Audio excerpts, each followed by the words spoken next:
Kung tutuusin, hindi lang naman kaming mga kontraktor ang nakikinabang dito.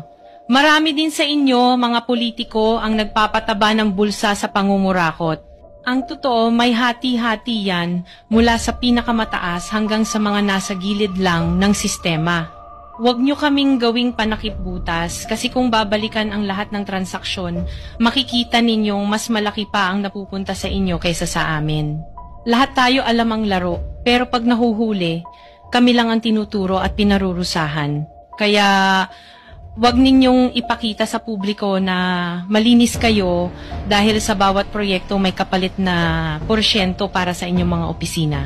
Ang sistema mismo ang nagtutulak sa amin na sumunod. Kung hindi kami papayag, wala kaming makukuhang proyekto.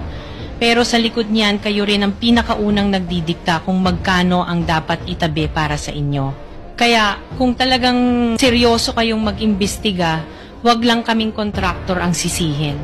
Tingnan ninyo rin ang mga pangalan na nakaupo ngayon sa mga komite, sa mga ahensya, at lalo na sa mismong mga nagpapalakad ng gobyerno.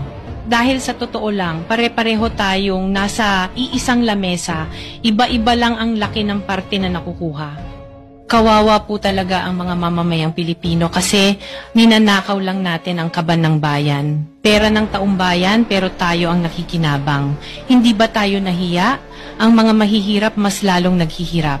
Kaya tama na ang pangungurakot natin.